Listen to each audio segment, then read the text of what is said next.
Hello বন্ধুরা, good morning. আমি আবার চলে এসেছি চিকেন রেসিপি নিয়ে। তো প্রথমে আমরা চিকেনটা ম্যারিনেট করে নেব। 1 চামচ হলুদ, 1 চামচ লঙ্কা, 1 চামচ নুন ও কিছুটা পরিমাণ সরষের তেল দিয়ে ভালো করে মেখে চেখে আধ ঘন্টার জন্য রেস্টে রেখে দেবো।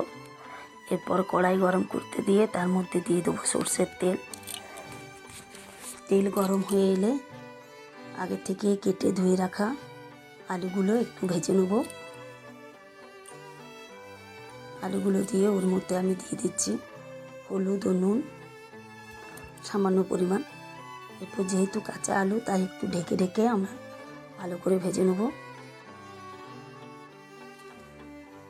আবারও নেড়ে চেড়ে আবারও একটু ঢাকা দিয়ে দিচ্ছি। এরপর ঢাকা খুলে দেখে নিচ্ছি আলু আমাদের লাল লাল করে ভাজা হয়ে গেছে। আলুগুলোকে তুলে নিয়ে ওই তেলের মধ্যে আমরা দিয়ে দেবো গোটা শুকনো লঙ্কা, তেজপাতা, লং, এলাচ, দারচিনি। এরপর ওর মধ্যে দিয়ে দিচ্ছি কুচিয়ে রাখা পেঁয়াজ, দিয়ে দিচ্ছি আদা বাটা, রসুন বাটা, আদা বাটা। এরপর কিছুক্ষণ নেড়ে চেড়ে ওর মধ্যে দিয়ে দিচ্ছি টমেটো বাটা।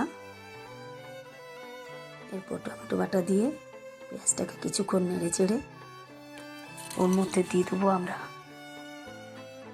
শুকনো লঙ্কা গুঁড়ো, হলুদ, জিরে গুঁড়ো, কাশ্মীরি লঙ্কার গুঁড়ো ও গরম মশলা। এরপর মশলাগুলো দিয়ে আবারও ভালো করে নেড়ে চেড়ে ওর মধ্যে দিয়ে দেবো ম্যারিনেট করে রাখা মাংসগুলো। এরপর মাংস ও মশলা ভালো করে কষিয়ে নেব।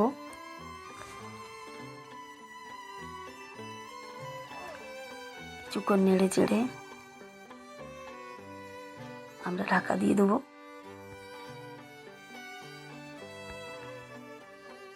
আবার কিছুক্ষণ পর দেখে নেব মাংসটা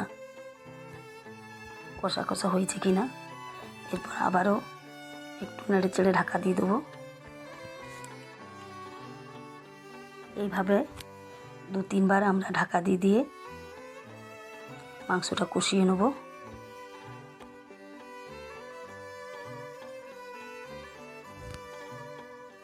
মাংস আলু বেশ কষা কষা হয়ে এসছে, তেল ছেড়ে দিয়েছে।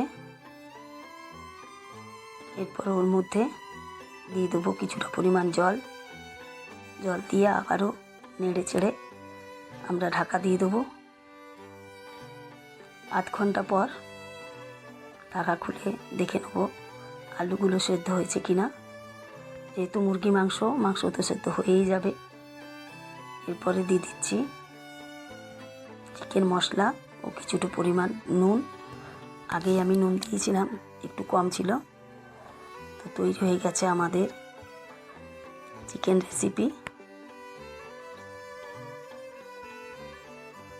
চলুন, যদি ভিডিওটা ভালো লেগে থাকে তো সাবস্ক্রাইব করবেন অতি অবশ্যই, এবং লাইক, কমেন্ট, শেয়ারও করবেন। এই চিকেন রেসিপি একদম ভাতের সাথে জমে যাবে। দেখুন,